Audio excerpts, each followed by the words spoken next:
ഇന്നത്തെ റെസിപ്പി എന്ന് പറയുന്നത് ഓട്സും മുളപ്പിച്ച ചെറുപയറും കൊണ്ടുള്ള ഒരു കഞ്ഞിയാണ്. വളരെ ഹെൽത്തി ആയിട്ടുള്ള ഒരു കഞ്ഞിയാണിത്. അതേപോലെ തന്നെ ഡയറ്റ് ചെയ്യുന്നവർക്കും അല്ലാത്തവർക്കും എല്ലാം താഴത്തിനാണെങ്കിലും ബ്രേക്ക്ഫാസ്റ്റിനാണെങ്കിലും കഴിക്കാൻ പറ്റിയ ഒരു കഞ്ഞിയാണിത്.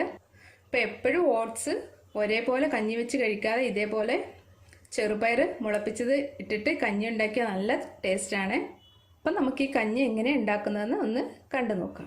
ഇപ്പം ഈ ഒരു കഞ്ഞി ഉണ്ടാക്കാൻ വേണ്ടിയിട്ട് ഞാൻ ചെറുപയർ ഇതേപോലെ ഒന്ന് മുളപ്പിച്ചെടുത്തിട്ടുണ്ട്. ഇപ്പം മുളപ്പിച്ച ചെറുപയറാണെങ്കിലും മുളപ്പിക്കാത്തതാണെങ്കിലും കുഴപ്പമില്ല, ടേസ്റ്റിന് വ്യത്യാസമൊന്നും വരില്ല. പിന്നെ നമുക്ക് വേണ്ടത് ഓട്സ് ആണ്.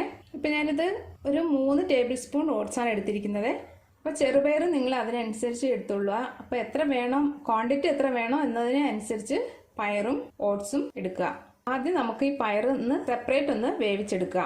ഇപ്പം മുളപ്പിച്ച ചെറുപയർ ആയതുകൊണ്ട് നമ്മൾ സാധാരണ ഒരു പാത്രത്തിലിട്ട് വേവിച്ചെടുത്താൽ മതി, പെട്ടെന്ന് തന്നെ വെന്ത് കിട്ടും. ഇപ്പം മുളപ്പിക്കാത്ത ചെറുപയർ ആണെങ്കിൽ നിങ്ങൾ കുക്കറിലിട്ട് ഒരു 4-5 വിസിലടിച്ച് ഒന്ന് വേവിച്ചെടുത്താൽ മതിയാകും.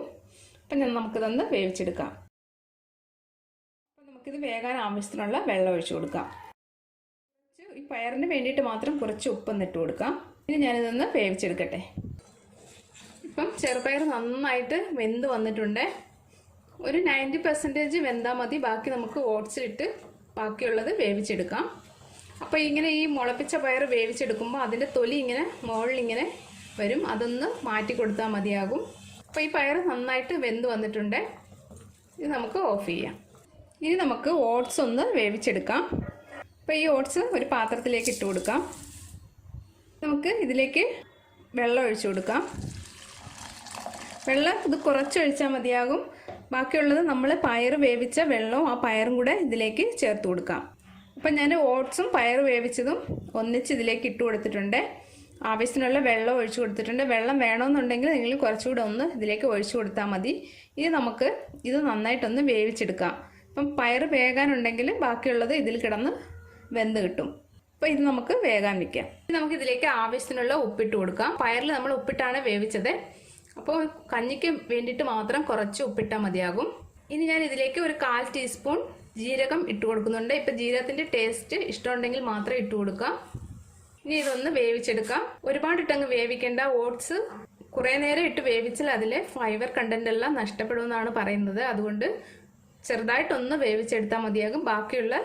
ബാക്കിയുള്ളത് ആ ചൂടിലിരുന്ന് തന്നെ വെന്ത് കിട്ടും. ഇപ്പം മുളപ്പിച്ച പയർ തന്നെ വേണമെന്നില്ല. സാധാരണ പയറാണെങ്കിലും ഒന്ന് വേവിച്ചിട്ട് ഇതിലേക്ക് ചേർത്ത് കൊടുത്താൽ മതിയാകും. ഇപ്പം മുളപ്പിച്ചതായതുകൊണ്ട് കുറച്ചുകൂടെ ഒരു പ്രോട്ടീൻ കണ്ടന്റ് കൂടുതലായിരിക്കും നമ്മുടെ ഈ കഞ്ഞിക്ക്. ഇപ്പം നമ്മളുടെ കഞ്ഞി നന്നായിട്ട് തിളച്ച് കുറുകി വന്നിട്ടുണ്ട്. ഉപ്പ് വേണമെന്നുണ്ടെങ്കിൽ കുറച്ചുകൂടി ചേർത്ത് കൊടുക്കാം. ഈ ഒരു പാകം മതിയാകും. നിങ്ങൾക്ക് കുറച്ചുകൂടെ വെള്ളം വേണമെന്നുണ്ടെങ്കിൽ കുറച്ച് ചൂടുവെള്ളം ഇതിലേക്ക് ചേർത്ത് കൊടുത്താൽ മതി. പയർ വേവിക്കുന്ന വെള്ളം ഉണ്ടെങ്കിൽ ആ വെള്ളം കൂടി ഇതിലേക്ക് ചേർത്ത് കൊടുക്കാൻ നോക്കണം. അപ്പം നല്ല ടേസ്റ്റ് തന്നെ നമ്മുടെ കഞ്ഞിക്ക് കിട്ടും. അപ്പോൾ ഇത് പാകമായിട്ടുണ്ട്. നമുക്കിത് ഓഫ് ചെയ്യാം. അപ്പം നമ്മളുടെ ഓട്സ് ചെറുപയർ കഞ്ഞി റെഡി ആയിട്ടുണ്ട്. അപ്പോൾ എപ്പോഴും ഓട്സ് ഒരേപോലെ കഞ്ഞി വെച്ച് കുടിക്കാതെ ഇതേപോലെ പയറൊക്കെ ചേർത്ത് കഞ്ഞി വെച്ച് കഴിക്കുക. വളരെ നല്ലതാണ് നമ്മുടെ ഹെൽത്തിന്. ഇപ്പോൾ ഡയറ്റ് ചെയ്യുന്നവർക്കൊക്കെ പറ്റിയ ഒരു കഞ്ഞിയാണിത്. അപ്പം ഇടയ്ക്കൊക്കെ ഇതൊന്ന് ട്രൈ ചെയ്യുക.